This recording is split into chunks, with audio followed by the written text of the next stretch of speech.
Ladies and gentlemen, can I please have your attention? I've just been handed an urgent and horrifying news story. And I need all of you to stop what you're doing and listen.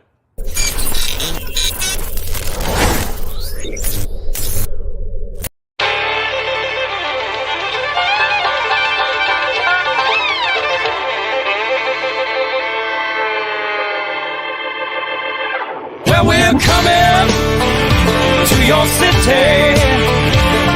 Gonna play our guitars and sing you a country song. We'll all be flying higher than a jetliner. And if you want a little bang in your yin yang, come along. Well, we flew through Cincinnati and we all got really happy. Grabbed a bowl of that Skyline chili along the way. Then we rode on into Canton, scared the hell out of Marilyn Manson, and the party started happening.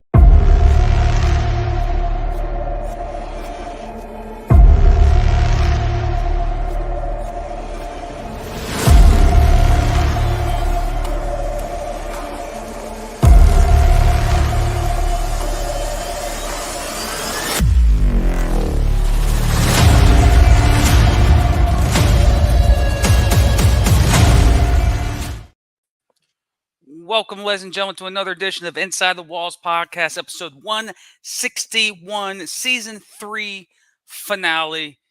Why is it finale? Well, it's because 1 year ago today, I had a opportunity to welcome a new host to the show, and Matt Patton. Unfortunately, Jeff's only been here for about 2 months. Give or take, yeah. Yeah, so he's a rookie. But he does a lot of work. But season 3 finale. This is a unique episode. We'll talk about some NAL news right now. We're not going to break down everything because a lot of stuff is going to be easily accessed on nationalarenaleague.com. But the season that me and Matt went through last year, the organization and Matt's, championship. I can't gloat too much. I put the finger down. I ain't starting that already. But this is a short episode. We want to give you some content out because starting next week, we'll start breaking down rosters. We'll have preseason rankings, some that me and Jeff thought that would be some great ideas to do, episodes to do. We'll do rankings of jerseys. We'll do rankings of coaches. We'll do rankings of players. We'll be doing rankings on venues. Do some entertaining things starting next week as we head towards the kickoff of the 2025 season. And as we get closer, we will make the official announcement where NAL game day will be for week 1 of the 2025 season. So everyone's seen that episode titled The Crew Season 3 Finale. What's this episode about? It's about us. It's about indoor/arena football fans that fell in love with this dumb game of ours that we really enjoy. When half America says football season's over, we're still in the midst of football season. So this is our love.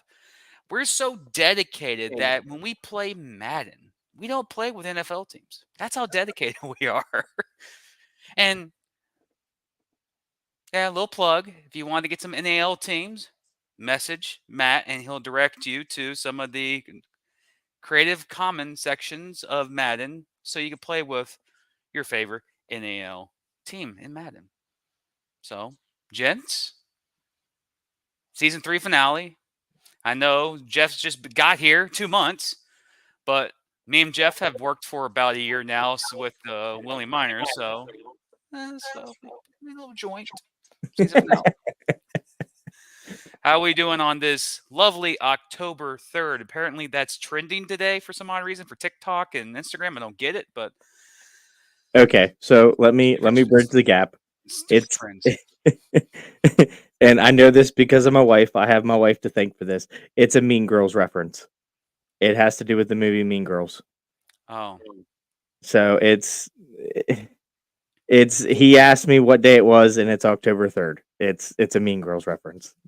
Well, Thank my wife. That's why I know. I just think of Game 3 of the American League wildcard game.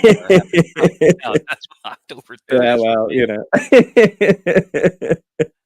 But of course, 1 year ago today, I introduced Matt into the Inside the Walls podcast family. A few days after that, the launch of the Inside the Walls Network was created, where we brought on Prime Cuts Omaha Beef podcast. Me, my buddy Bob Book started the Inside the Sharks podcast. And we have other content, especially the Willing Coaching Show Through the Wire every Wednesday night.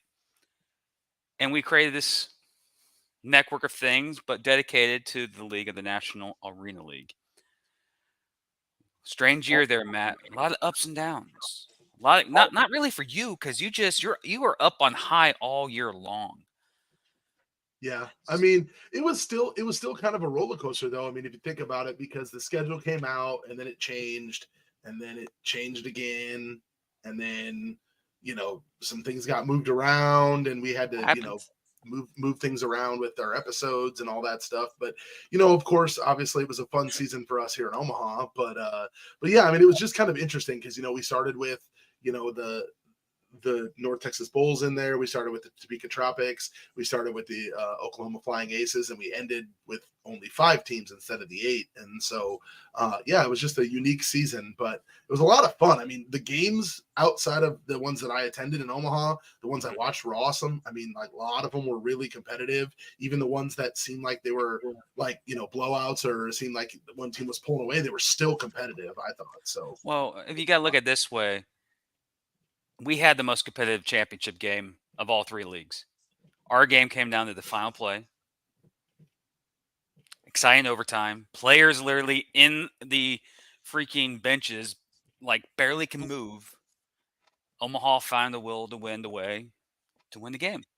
Yeah. That's how championship games are supposed to be played. And that happened here in the National Arena League last night. It might have been the best indoor football game in the history of the sport, honestly. There's a lot of good ones. And that was a hell of a good one to be up in that pedestal, but yeah. And of course, Jeff is also part of a championship organization, or should I say we're a part of a championship organization. And we had some fun times in Willing on the 4th of July weekend as we claimed the title. But there was somehow something in our past that drew us to this game. What drew both of you guys? I'm going to start with Jeff. What brought you to the arena-style game, no matter if it's indoor or arena? So we had a couple teams that were local. We started with the Steel Valley Smash in the original IFL days, and then they moved into the Greyhounds. And I actually was able to attend my first game in 2002. And here's a name for you. They played against the Johnstown J-Dogs. There's a name for you. Yeah. So we went out there, but it just loved the game so much, seen it in person, but saw it on TV first, and definitely was a thing where it was like, wow, this is really different. Like, I really like this. It was fast paced. It wasn't regular football. And it was something that me and my brother bonded on, because he never really liked football at all, but I showed him the arena game and he had a blast with it. He started out liking the New York Dragons, and really kind of went that direction. And then when Garcia moved to Jacksonville, he was a Jaguars fan, so it was easy for him to make the transition over to them as well.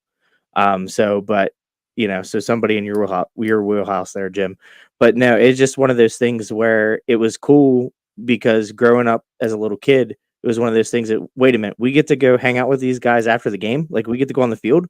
Like, that's a different experience. And, I'm going to be 33 in March, so I'm 32 now, but it's one of those things that you never forget. And I've always wanted the opportunity to get into this business. And now that I am, I'm forever thankful. Just starting out a small piece. So if anybody has anything that, they want to start out, remember, start small, and who knows where you'll end up. I was on the chain gang in 2019 when the Rough Riders were in Wheeling. That's how I started, was there. And then from there to now, I'm doing social media, I'm doing graphics, I'm doing all kinds of things. The possibilities are endless, and calling games as well. So, yeah, you're Tony Romo with your Tony Romo moment. And I know Matt has a similar style of beginnings of the game because in Omaha they've had history of a lot of different indoor teams, even from Council Bluffs to Omaha to even further north in Sioux City. When you have 26 years of history, something has to catch on, especially in the area. Matt, same question to you, my friend. Yeah, so my history with indoor football actually begins going back to when I was in high school. I remember watching Kurt Warner play for the Iowa Barnstormers, and I never got to go see him play in person. But I just remember hearing about his story and watching him play, and then like watching guys like. Ironically enough, my favorite player to watch when I was a kid was, and you'll probably remember this name was Hunky Cooper. He played wide receiver and defensive back for the original Arizona Rattlers back in the original Arena Football League. So that was like my first experience. And then, ironically enough, as weird as this is, my first ever in-person indoor football game was actually in Sioux City. I grew up about an hour and 10 minutes from Sioux City, and their original team was called the Attack. And I went to Sioux City with my dad because the Attack at the time had a former Iowa Hawkeye named Matt Hughes who played on their team. And so I was super stoked because I was like, oh, I watched him play in Iowa. I'm excited to watch him play. We get there, and it's in the old arena. So it's in their old, like, it was like the Sioux City Municipal Auditorium or something is what it was called. And I remember getting in there, and I was just super excited. I was like a freshman or sophomore in high school. I was super excited. And I remember we sat down and the game started and Matt Hughes made a play and the entire arena went Hughes, and I was hooked. I was just like, I was hooked. I was on. I was like, this is awesome. And then the game was just so fast paced and so exciting. And then fast forward, quite a while there, 2007 or 8-ish, I moved to the Omaha area. And I find out that there is a indoor football team here. And I find out there's one in Council Bluffs. And so I start going to like both of those teams. I get involved with a team called the Iowa Blackhawks over in Council Bluffs, who played at the Mid-America Center. That led to season tickets for them. And then kind of, a couple opportunities that were unique with like working with the team and stuff like that. Fast forward to 2009, and the Blackhawks have kind of ceased operations and become a different team, and then even moved after that to become a different team, even in Lincoln. And so anyway, so at that point, my wife and I are expecting our first child, and we buy season tickets to the Omaha Beef back when Jeff Sprouse was the owner, and went to the first game. And we sat, I actually that season had season tickets, and I literally saw one play, and it was the kickoff of the first game of the season. Because the ball was in the air and my daughter had just been born and she was moving from one area of the NICU to the other. And my mother-in-law called me and was like, hey, you need to get back here. Bonnie's not handling this well. So I literally saw one play that whole season. But before that, I had gone to a game. I can't remember what year it was. And we had a quarterback named James McNear. And I was in the stand sitting in the old Civic Auditorium behind the end zone. And I will not joke with you guys. And I've told McNear this story. McNear, there was a play at some point in the game. I don't remember who they were playing, but McNear dropped back the pass, and one guy came at him from one side and hit him, and he spun off, went over and rolled off to the other side. Another guy came and hit him, and he spun off, and the guy missed the tackle, and he ran 40 yards down the sideline for a touchdown. And from that moment on, I was like, this is the greatest game I've ever seen in my life. I've got to be involved in this. And so ever since then, I've been a fan. Well, like your two areas of the country, Jacksonville has history of the arena football game. Very early, before the Jacksonville Sharks, there was a team called the Jacksonville Tomcats. That team was just like the Sharks. They expected to win championships every single year they played. I was high school, early high school, I think freshman high school or middle school. I remember my dad getting season tickets. Let's go watch the Tomcats play. We went to go watch the Tomcats play, and there was 8,000 fans in there for an AF2 game. I think they were playing team from Pensacola or Tallahassee, and I looked at the score, and it was like 72-65. I was like, this is freaking insane. And then I started getting into the game more, and my dad's like, hey, let's go to Orlando for an arena football game. So we went to go to the Predators game. Unfortunately, we didn't get to the Predators. I eventually got to one. but we decided to attend a Orlando Magic game. So we went to the arena, just the wrong sport was there at the time. But that got me hooked. But when you're in high school, gaming was a thing there, PS2, Xbox. A certain game came out in that time, about, I want to say mid 2000s, a little later 2000, called Arena Football. And I got hooked on that too. But one thing that got me into this game is just the fan experience, because I'm a diehard NFL fan. And the thing about the NFL compared to the indoor game is that the only time you get a chance to talk to the NFL guys is you have to go to a restaurant and it's a sanctioned interview. You can only ask a player 1 or 2 questions if you're lucky to even get that. In the indoor game, you go up right to the people, have conversations like their best friends, and you got that experience when the Tomcats. And that's when I fell in love. It's like, oh, it's cool. Come to find out, when I went to high school, my offensive line coach was a starting player for the Tomcats. He played offensive guard, and I thought it was like the coolest thing. I'm like, holy crap. I was like, I was in middle school.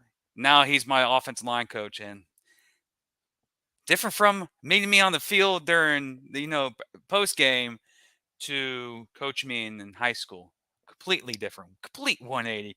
I love the dude when I met him on the field. I hated him in practice. The dude was no way. I ain't going to deal with him. But I fell in love with the game, and ever since then, I remember watching NBC and ESPN during springtime, watching Aaron Garcia, watching Tiger Jones, and I can list so many more people in the AFL. But later in the process, I realized there were just more leagues than just the AF2 in the AFL. There were the IPFL, which later became the IFL after it came down. They got rebuilt, and that's where Omaha and Sioux City were, Sioux Falls were to start. And I started these other organizations and realized they're talented players. And that's when I fell in love with the game. And when people say, I hear it all the time, and you guys out there may also know, football season's over. No, it's not. 3 more weeks and we kick off and football's here. That's when I fell in love with the game. That's how it started. Was a dad being dad going, hey, let's go out in town. Let's go watch a football game. And went to a game, got hooked. A $4 ticket, I think it was. I still have the ticket somewhere in my house. It's like $4 was general admission ticket for a Jacksonville Tomcat game back in 2001, 2002 or something like that. Early, like way early. Actually, maybe late 90s. I need to look at the date, but that's when I got hooked. And I hate the sport so much that I'm doing a show. It drew me here. And that's how my beginnings begin for the game. And every single day I do this with you guys and the people we work with Duffy and Coach Rez up in Willing, to Steve Curran here in Jacksonville, to Ricky in Omaha, to Coach Manas in San Antonio, and to all the people who I've interacted with working with the NAL. Every day I cherish because I'm blessed and honored and very humbled to be associated with the league and doing the show and giving you guys the content for the NAL. And as the words of one of my friends says, bro, you're too loyal. I was like, yeah, I am too loyal, but I love what I do. That's how it is. Next question. And we're going to start off with Matt. And I may know his answer because I saw photos of it last year. In the arena game, especially the outdoor game, we have favorite players. People who we draw to, have relationships with, possibly. Because in the indoor game, you can build that. And I may already know this answer, but I know that people won't. A few people may know it in the chat. What player in your time as a fan and as now a person who covers your favorite organization, who are the main players or the key contributors that really made you solidify yourself as a passionate fan for your organization? Yeah, I mean, I look back at the years that I was involved. When I first got involved with the Omaha Beef, I actually was a season ticket holder in 2015, and I became a rump roaster in 2016 and 2017. So that's pretty cool, like getting that opportunity to kind of see a behind the scenes look, right? But some of the guys that were on the team then, guys like Paul Dobson. I don't know if you guys have seen him play, but he actually lives out in the Phoenix area now. But he played safety and defensive back for us. He was a stud. I mean, obviously, like one of my all-time favorite players is, James McNear, the Matrix, as Connor. So awesome. Okay, he put the Matrix. It's like, we're talking about Keanu Reeves all of a sudden. Yeah, Like- no, that was actually, when McNear played, everybody was like, you had like Superman and Batman and the Flash and all that, but no, he was the Matrix, and it was because of the plays like the one I described. Like it was literally like he would teleport into a different position. It was crazy watching that guy play. He was so good, so guys like him, but more modern, obviously, like we had a guy on a team during our 2020 2021 and 22 season named Tyler Jones, who played wide receiver, that really took a liking to my son. We went to an event that the team had at Pizza Ranch, which is a local restaurant here, and Tyler spent an hour that night playing video games with my 4-year-old kid, and he didn't have to do that. That's a big deal. And it was a big deal to my son. My son still has a poster of Tyler up in his room, and often asks me about Tyler. So, guys like Tyler Jones, coaches like Marvin Lewis and Coach Tatum and those guys. But old shade tree. Yeah, old shade tree. And the funny thing about that is that there's not a lot of people that they can say like a guy like Marvin Jones is somebody who like is your friend, right? And like the guy legitimately, every time I talk to him, how's your family? How's your kids? How you doing? Like that kind of thing, right? And that's what's cool about that. But obviously more recently, we got guys like like Tommy Armstrong. I mean, I can't say enough things, which is weird coming from a guy like me being an Iowa fan, like everybody's like, wait, like I'll tell people like, yeah, Tommy Armstrong's a friend of mine. They're like, wait, what? But it's really cool to me to have a guy like that I know if I wanted to reach out right now and text him and just be like, hey, Tommy, how are things going? That he would respond, and he would respond quickly. And, we have that kind of friendship where we can actually like, have a bet that we're going to both actually live up to our ends of it, as much as it might hurt to wear a red jersey if I have to do that, but he's one of my favorite all-time players. You will wear Nebraska red? Yeah, you were there for that. You were there for that bet. What? Yeah, I was there. It was on this show. it was on this show. But I think about other guys, like guys like Chris Perry, who is a longtime Beef player. He went and played for Sioux City, and he's signed with Sioux City for next year. But he's a guy who I've talked to off the field a lot. I haven't spent time with him, but I've been able to kind of get to know him a little bit through he was with the Beef for like 7 seasons. Trey Dudley Giles is another one of my favorite players that I love to watch play football. And I could name literally every member of the last 10 seasons of the Omaha Beef.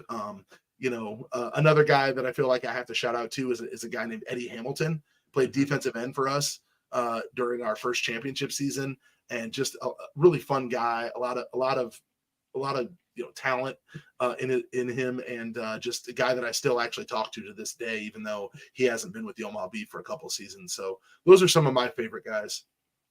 So basically the whole entire roster of Omaha for the last 5 years. Yeah, pretty much. Yeah.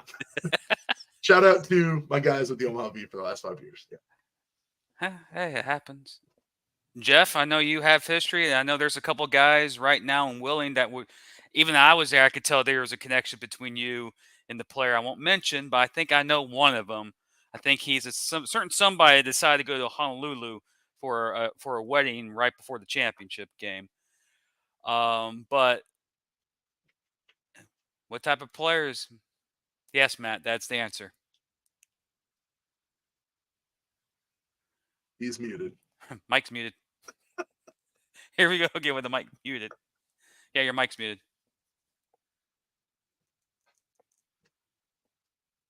Uh-oh.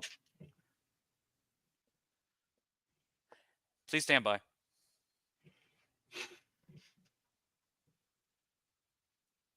Yeah, he was having issues earlier with his mic. Yeah, man. That stinks. Yeah. That stinks, man. So, yeah. But Grant Russell was probably one of the guys that he really likes. Yeah, he's the quarterback that went on his honeymoon before the championship game, and Am I good now? City. Oh, there he is. He's back Hey. in life. There he Oh is. my goodness, it has not been a good day for me in technology. But yeah, so let's start from the beginning here.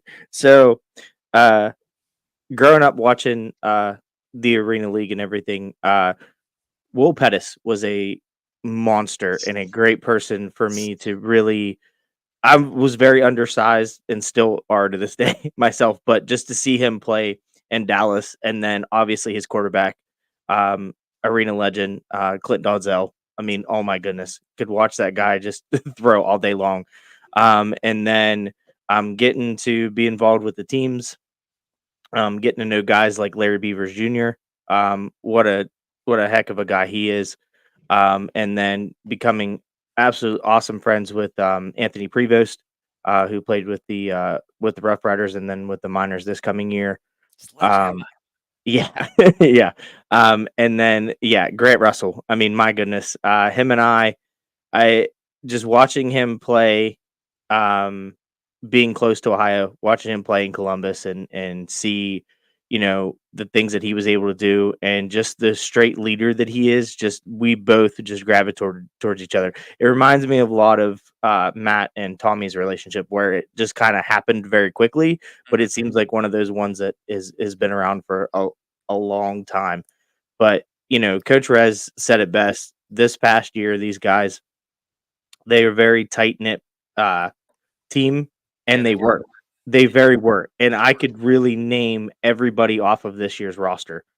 I mean, it was Tyree Williams and uh, just all these guys that you know Dante Mason, all these guys that came in and just took us in as family. I mean, they have just been great to see, and I can't wait to what comes about of them for this season. But I always kind of was drawn more towards the undersized guys because I was like, yeah, I live that. I know that. Like I have the heart to do it. I just don't have the 6'5" frame or 6'6" frame to do so. But one of those things. But yeah, they're just great character guys, and I'm like Matt. I could name the whole team.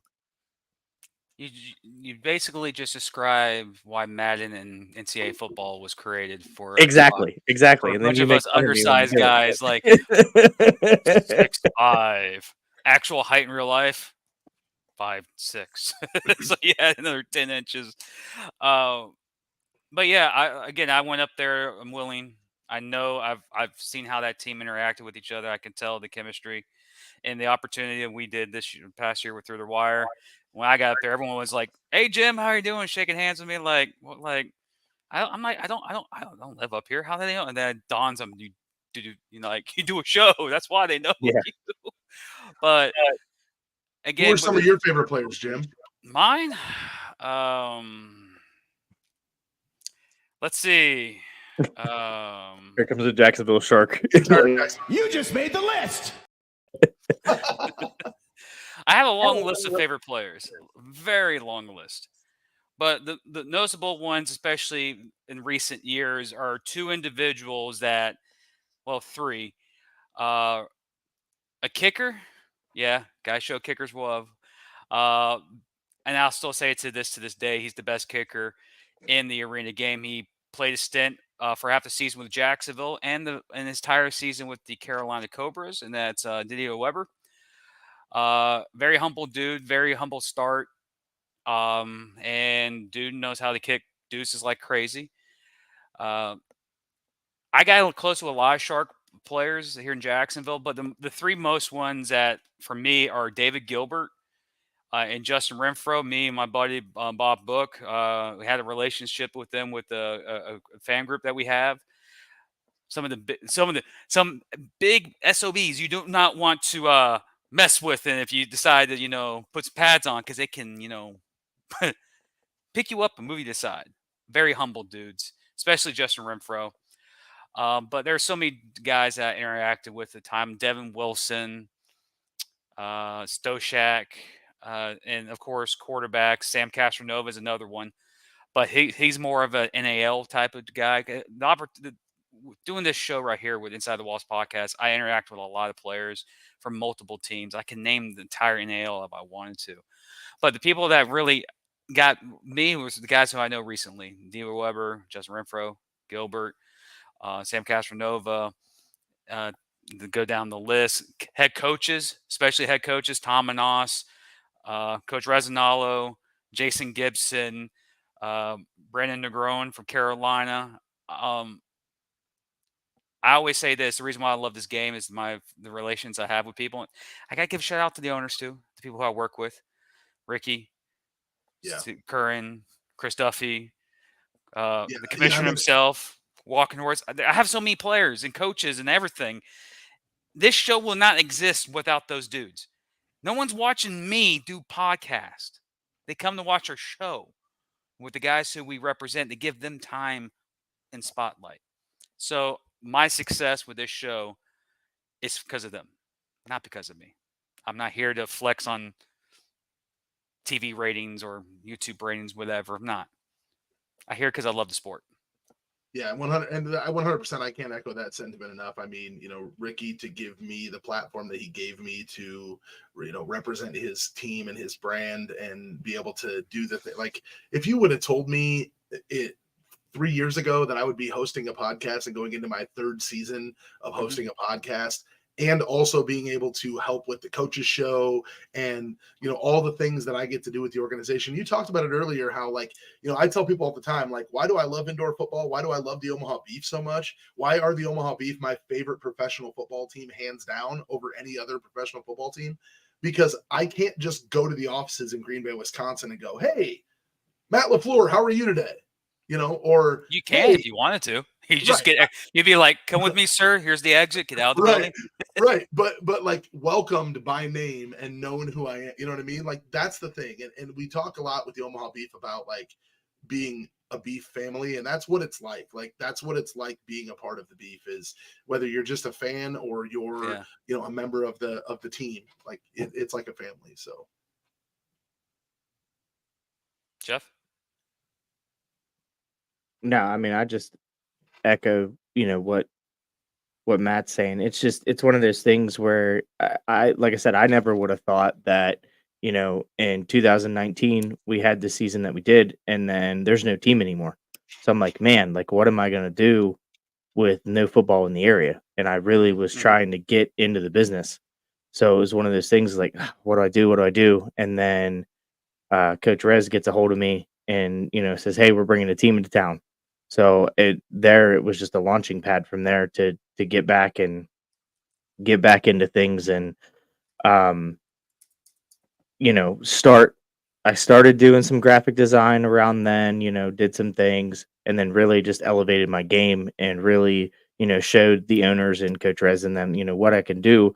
And now I'm, doing social media for the team and making graphics and doing everything else, and helping you out with some stuff as well, which is awesome. I never would have thought. I mean, running different things for helping the league out. It's unbelievable. Well, you help me. There's some things that me and you discuss about what we want to do with the show, and me off air. My attitude is if the real Jim showed up and posted on social media, we would be shut down quick. Fast. You see, Matt's even holding. Yeah, that's 100% true. It'll be over. It'll be Inside the Walls Uncensored. That's when it will exist, because no one will be represented. As all these logos that are behind us won't be connected to the show. We might have one viewer, and that'd be me rewatching the dang show. That'll be the only view. So, but again, I really appreciate both of you guys. Again, short episode into season 3. We got some NAL news. We got some free agent signings that are popping up everywhere. I know down in, it's not really down. I'm the further south from you two guys. Up in Wheeling, in Omaha. People ask me, I get messages on a daily, ladies and gentlemen, on Inside the Walls podcast on Facebook. When will the schedule come out? What's holding up? I can tell you this. We're with you. When's the schedule coming out? It's Soon. like soon. But again, if you're a fan of this sport, you know this industry, how everything is so fluid, as you could say. Let's just say that Question. in this sport, it's always take a deep breath, take a next step forward, and let's push forward. It's not the why do we need it now, now, now? I'd rather wait, get it right, than hurry up and have to recorrect everything. There's a really good question in the chat, guys, that I think would be a fun question to answer. Can you name a player on the other spectrum that was a villain from a rival team? I'm assuming he means somebody that we like to watch, or that somebody that's really impressive to watch. I'll start. I mean, that's an easy. You've always started on the. It's going to be me, Jeff, and then you. Okay, We're going to do a reversal here. Go ahead. That's fine. Go ahead. We're going to do Uno here. Drop that reverse card. Bam. Boom. Mine is pretty current. It's when the Albany Empire were around. This guy is dynamic. He's a playmaker. Actually, both of them are dynamic playmakers, big time players, and big time games. And as a person who had to cover for them, I was like, man, they're dudes. As a fan, I knew they were going to get the ball, and I knew one of them was going to tackle somebody. And I was like, I hated these guys. But these are some talented players. You might know one of them. He's a receiver. He's been around the block. He is the GOAT, Darius Prince. And the other one is a linebacker, Nick Hag. These two dudes, when they were in the Albany Empire, just irritated the heck out of me. But they were damn good players, and I have respect for that. They ruined a lot of Jacksonville Sharks seasons when they were in the NAL a couple years ago. Again, they're two of the better players in their positions, especially Darius Prince. The guy's been around Philadelphia Soul, Lehigh Valley Steelhawks, Albany Empire. I think he's still up in Albany right now with the Firehawks, Firebirds. Is that Albany's this time? The Firebirds this year? Firebirds. Firebirds, okay. That's Firehawks. I'm getting there's so many dang birds, Firebirds in these sports.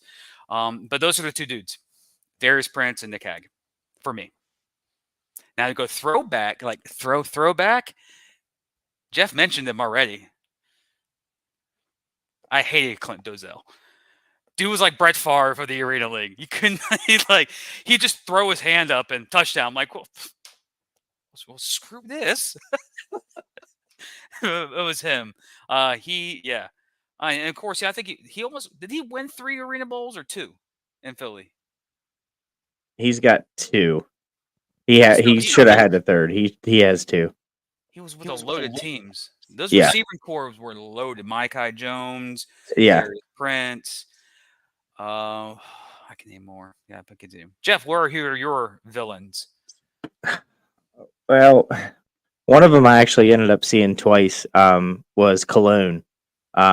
He played for the Carolina Energy, and then we happened to see him again this past year playing with the Jersey Bearcats. I was like, man, like, does this guy ever stop playing quarterback?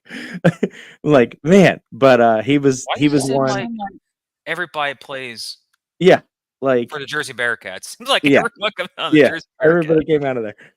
But another one for me was in the Arena League was Gruden. I couldn't. I don't know why, but I loved his brother in the NFL, but there was something about the other one in the Arena League I just couldn't get past. I don't know why. I couldn't tell you, but it was one of those things I'm like, ugh. Well, that I-4 rivalry, especially when he was a player at one team and then coach on the other, that was the heyday of that rivalry for sure. Matt, I think I know 2 players that you're going to despise because they play for a team that's a couple hours north from Omaha. And I think Ricky mentioned one of them. What about you? Yeah. Is Fred Bruno? Fred Bruno, obviously. Yeah, he's one that I mean, when I first saw the question, it was what came to mind was Fred Bruno, definitely. Yeah, I mean that guy, like he's the kind of guy that you like you love to watch him, but you hate to watch him because he's not on your team. You know what I mean? Him, Drew Prohaska. I hate to just keep naming Sioux City Bandits guys, but here's one for you. Tracy Brooks from the Salina Liberty, actually. Just the dude was so good. I remember watching him and I'm just like, man, this guy is a football player, and just it was so annoying how good he was and how he just, it just seemed like no matter what you tried to do, he just was so good that you just couldn't do anything to really stop him and contain him. So and I watched so many guys play in the Arena League back then. I can't remember. I remember not liking Clint Dalzell because I didn't like the Dallas Cowboys, and I associated the Dallas Desperados with the Dallas Cowboys. So I didn't like Clint. Now, Clint Dalzell, one of the greatest football players in the Arena League of all time, obviously. Mm-hmm. Plus, I'm pretty sure he beat Kurt Warner a couple times to prevent Kurt Warner from winning the Arena Bowl. So there's that as well. But yeah, there's so many guys that back in the day, the Sioux City had a linebacker named Tonga. He was a guy that I always hated to watch because he just was so good at playing linebacker. And so, yeah. You know what's strange about the Arena game? It is here on local radio. Someone made a joke, and I actually called the local radio, and I got on there. It's like trying to correct the art because they were talking about Arena football. Because when the Shark season go on, they talk about Arena football, and they made a comment that really it really eked me. So I had to go kind of correct them a little bit, but it was a funny game. Great Arena football players turn out to be bad NFL coaches. Because Matt Nagy, he's a damn good quarterback in the Arena football. Couldn't coach worth a dang in the NFL. I still want to know how in the world he took that Columbus team to a championship, and beat that Desperado team, which was ridiculous. Desperados, by the way. I know, and Pettis and Nash and all those guys. It didn't make any sense. They lost I think 2-3 games that season. And then the Washington Valor with Arvell. Yeah, true. But I mean, I was just like, and win everything. Yeah, So we do have it's like in our NFL. We have nemesis in the NFL. My nemesis as a kid was Steve McNair of the Tennessee Titans. Despised the Tennessee Titans because I'm a Jaguar fan. John Randall for the Minnesota Vikings. Oh, I would think Adrian Pearson would have been yours. Nah, John Randall. Randy Moss. Well, Randy Moss too. Yeah, good point. Dante Culpepper. Watch Jeff be a Steeler. Oh, it's gonna be. It's Ben. It's absolutely Ben. Big Ben. Yeah, I couldn't stand him, and I couldn't stand Joey Porter as well. What's your opinion about Troy Polamalu? I liked Polamalu. Never not working. I mean, I'm good with him, but I mean, I couldn't stand Ben at all. I don't know what it was. I just couldn't. I expect that. Yeah, but I don't know. I couldn't get over it. Good boy. That's one thing about the game, ladies and gentlemen. We're NFL fans. We're college football fans. Maybe not this year between me and Jeff. But we're NFL fans. That's what brought us in to this game. Because there's a lot of players and a lot of dudes from a lot of universities who don't get their chance to play in the NFL. The NAL is their NFL. And they show out. And a lot of these players, when they get into this league, they get forgotten by a lot of people. That's why we do the show. That's why we create the show. We're fans who love the game, who love the sport, but we're here for the players. And starting next week, we'll start our extended countdown for the season. We will take 2 weeks off coming up. That is for Thanksgiving and Christmas and New Year's, that area of time, because spend time with your families. But as we progress, we're going to make the show interactive, fun. We're going to start throwing polls out for you guys to vote for. Uniform rankings when all their uniforms get revealed. Venue rankings. We're going to rank some venues. We might tick off people, but that's what rankings do. If you watch Through the Wire every Wednesday night, you'll know about the rankings and how it spices up the conversation in the sport. Me and Matt did a ranking last year, like preseason ranking, and we were getting hate from everybody, even the team that we ranked number 1. But logo ranking, a good one. Yeah, logo ranking, we can do that.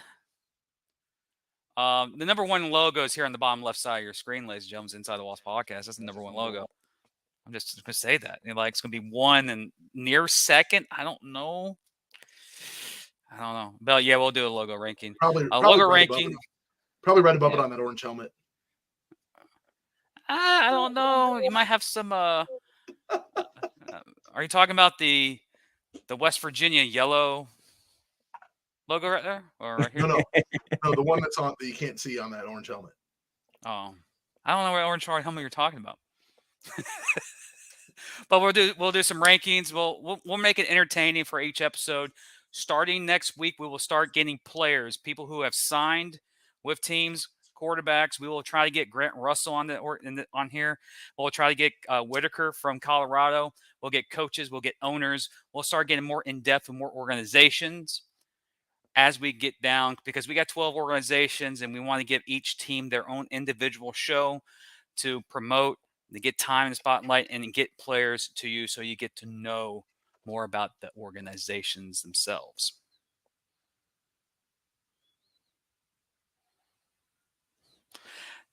That will be an orange helmet.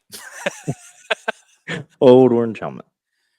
But yes, we're going to make it interactive. I've had messages of people ask me about upcoming shows, how we're going to do it. We're going to be different than other shows. 161 episodes. Gets kind of boring sometimes. We need to, liven it up some, because we got to hype a season that's coming, because we got episodes coming where we're maybe breaking down entire schedules for each team, top 10 games. Where's NL game day going week 1 or week 9 or championship game? You'll find that out pretty soon. But again, this episode was about us, our joy of the game, and the popularity of the game. Starting next week is when we hit the grind for the 2025 season.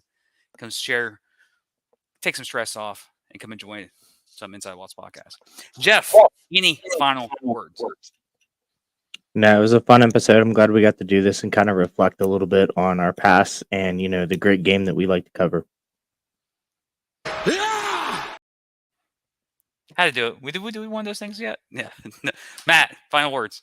No, again, echo Jeff's sentiment there, just being able to tell the fans who we are and why we do what we do, and hope that our passion comes through every episode that we're on with this podcast. And looking forward to the 2025 season, and coming soon, the start of the season 3 of Inside the Walls podcast. And season 3 of the Prime Cuts of Omaha Beef podcast, and then season 4 of Inside the Walls. My fault. There's a time to get your plug in there, and you just swing. Did I just swing at a curveball that was right there? I did. I could never hit the curveball as a kid, so God, man, like the pitcher, he threw you a softball-sized curveball, and you're like, I see it, and well, I'm going to the bench because I struck out. It's my brain for me.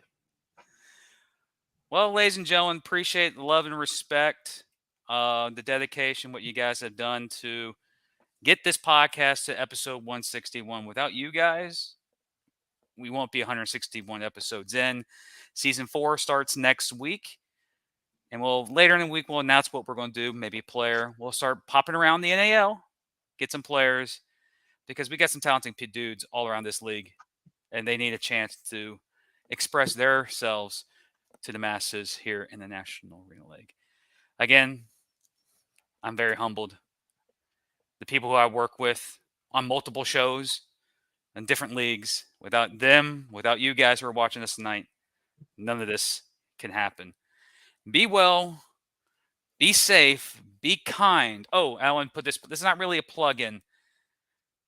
What happened this past 2 weeks ago, if you can, if you're willing to, if you have it, contact any organization, Red Cross or anything or association to help donate money to the victims of North Carolina, Tennessee, Georgia, and the tragedy that happened with Hurricane Helene. They desperately need help.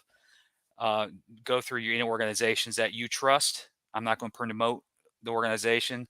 I use American Red Cross, asking you guys to do something. if you can, if you're willing to, because they got struck big time. And we're Americans. We may have differences, but when Americans are hurt, we come together as one. Go out and support. Give if you can. Pray if you can, because there are people that need help right now in those areas, especially Appalachian region. And there's a lot of arena football families and players that call that area home. Reach out if you know people. Make sure they're safe, and if you can, please donate and help them get back on track, because we, no matter what, are Americans. And that's it. I just think that was a good plug-in. Did I do good? Good. I can't do sunburst things like that. I need multiple takes. But anyways, ladies and gentlemen, episode 161 of Inside the Walls podcast. Be well, be safe. We'll see you guys next week. If technology helps, we'll be on time next week. But again, like tradition like no other, from one show, we'll definitely be on next Thursday night with the kickoff of the 2025 season 4 of Inside the Walls podcast. I'm Jim. That's Jeff. That's Matt. We'll see you next week.